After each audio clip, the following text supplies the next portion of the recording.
Hello friends, வணக்கம். Welcome to Jaya simple life style. இன்னைக்கு வந்து திங்கக்கிழமை. நம்ம மதுரையில் வந்து பார்த்திங்கன்னா பயங்கரமான மழை பெய்யுது இப்போ. அதனால் சரி, இந்த கோடை மழைக்கு ஏற்ற மாதிரி நல்லா சூடாக நல்லா காரசாரமாக இன்றைக்கி வந்து சமையல் பண்ணலான்னு சொல்லிட்டு காலையிலே வந்து பார்த்திங்கன்னா எங்கள் ஹஸ்பண்ட் சிக்கன் வாங்கிட்டு வந்துட்டாங்க. அதுவும் இல்லாமல் நானே சமைக்கிறப்பா அப்படின்னு சொல்லிட்டு இன்றைக்கி அவர் தான் வந்து சமையலில் இறங்கியிருக்காரு. சிக்கன் மட்டும் அவர் செய்வார், மற்ற ஐட்டம்ஸ் எல்லாம் நான் தான் செய்வேன். காலைல அவர் மட்டும் தான் டீ சாப்பிட்ருக்காரு. நானும் என் பாப்பாவும் இன்னும் டீ குடிக்கல. அதுதான் பக்கத்து அடுப்பில் வச்சுருக்கிறேன். இப்போ சிக்கன் வந்து எப்படி செய்கிறான்னு பார்க்கலாம் வாங்க. ஃபஸ்ட்டு வந்து இந்த சிக்கனை வந்து குக்கரில் தான் வேக வைக்கிறாங்க. அது எப்படின்னா, ஃபஸ்ட்டு குக்கரில் வந்து கொஞ்சமாக ஆயில் விட்டு அதில் ஒரு அரை ஸ்பூன் வந்து சோம்பு போட்டிருக்காங்க. அது பொரிஞ்ச உடனே நம்ம கழுவி சுத்தம் பண்ணி வச்ச அந்த சிக்கனை வந்து அது கூடவே நல்லா சேர்த்து விட்டாங்க.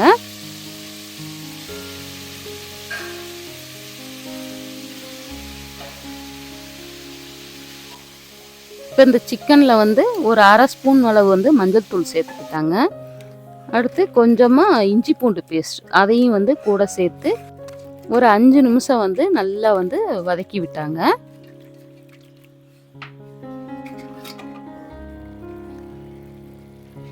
இப்போ இந்த சிக்கனுக்கு தேவையான அளவு உப்பும் கொஞ்சம் கூட சேர்த்து அதையும் நல்லா வதக்கி விட்டாங்க.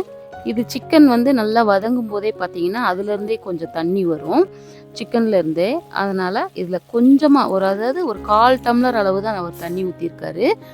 அதையும் ஊற்றி நல்லா மிக்ஸ் பண்ணி குக்கரில் வந்து சிக்கனை வேக வைக்கிறாங்க. இதில் மூடி போட்டு ஒரு 3 விசில் தான் வைக்கிறாங்க. சிக்கன் வந்து சூப்பராக செம்ம சாஃப்டாக வெந்து வரும். இப்போ பாருங்கள், சிக்கன் வந்து வெந்துருச்சு, விசில் வந்துருச்சு குக்கர்லேருந்து. அதை ஒரு ஓரமாக இறக்கி வச்சுட்டு இப்போ இந்த சிக்கன் கிரேவிக்கு வந்து ஒரு மசாலா ரெடி பண்ணுறாங்க. அது எப்படின்னா, கடாயில் வந்து 1 ஸ்பூன் நெய் விட்டுக்கிட்டாங்க. என் ஹஸ்பண்ட் வந்து பார்த்திங்கன்னா நான்வெஜ் செய்யும்போது அவங்க எல்லாத்துலேயுமே வந்து 1 ஸ்பூன் நெய் ஊற்றிக்குவாங்க. ஏன்னா டேஸ்ட்டு வந்து நல்லா ரிச்சாக இருக்குன்றக்காண்டி நெய் சேர்த்துக்குவாங்க. அப்புறம் கூடவே 1 ஸ்பூன் ஆயிலும் விட்டு அந்த ஆயிலும் நெய்யும் நல்லா காஞ்சதுக்கப்புறம் பார்த்திங்கன்னா ஒரு பிரிஞ்சி இலை அதை 2ஆக பிச்சு போட்டாச்சு. அடுத்து ஒரு துண்டு பட்டை, ஒரு துண்டு அன்னாசிப்பூ, அப்புறம் ஒரு 3 கிராம்பு, 3 ஏலக்காய், அப்புறம் கொஞ்சமாக கல்பாசி, கூடவே ஒரு அரை ஸ்பூன் சோம்பு அதுவும் சேர்த்து எல்லாமே நல்லா பொரிஞ்சு வந்தோடனே ஒரு 1.5 பெரிய வெங்காயம் அதை வந்து நல்லா நீள்வாக்கில் வெட்டி அதையும் கூட சேர்த்து விட்டாரு. சேர்த்து நல்லா சுருள வதக்கிக்கிட்டாரு.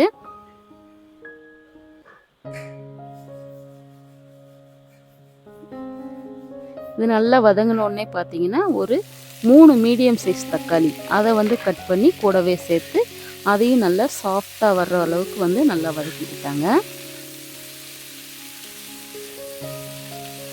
இதை வந்து நம்ம நல்லா ஆற வச்சு மிக்சியில் அரைச்சி தான் நம்ம சேர்த்துக்க போகிறோம். அதனால் இது நல்லா சாஃப்டாக வதங்கட்டும்னு சொல்லிட்டு வதக்கி விட்டாங்க.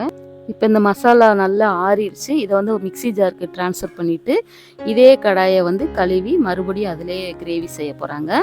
அப்போ மறுபடியும் 1 ஸ்பூன் வந்து ஆயில் விட்டுக்கிட்டாங்க. இதில் எண்ணெய் காஞ்சதும் ஒரு 1/4 டீஸ்பூன் அளவுக்கு சீரகம் சேர்த்துருக்காங்க. சீரகம் நல்லா பொரிஞ்ச உடனே ஒரு 1.5 ஸ்பூன் வந்து மிளகாய்த்தூள், தனி மிளகாய்த்தூள், அடுத்து 1.5 ஸ்பூன் வந்து பார்த்திங்கன்னா மல்லித்தூள் சேர்த்துட்டாரு. அடுத்து 1/4 டீஸ்பூன் அளவு மஞ்சள் தூள் அதையும் சேர்த்து நல்லா வந்து இந்த ஆயிலே வந்து இந்த மசாலா வந்து வதங்குற அளவுக்கு நல்லா வதக்கி விட்டாச்சு. இந்த மசாலாவோட ரா ஸ்மெல் போய் ஆயில் வந்து அப்படியே பிரிஞ்சு வந்தது. பிரிஞ்சு வந்த உடனே நம்ம வதக்கி அரைச்சி வச்சுருக்கோம் இல்லையா, அந்த ஆனியன், டொமேட்டோ, அந்த கறி மசாலா அந்த பேஸ்ட்டை வந்து இதில் நல்லா சேர்த்து நல்லா மிக்ஸ் பண்ணி விட்டாச்சு. அடுத்து அந்த மிக்சி ஜார்லேயும் கொஞ்சம் தண்ணி ஊற்றி அதையும் வந்து கழுவி இதில் ஊற்றி நல்லா கிளறி விட்டாங்க.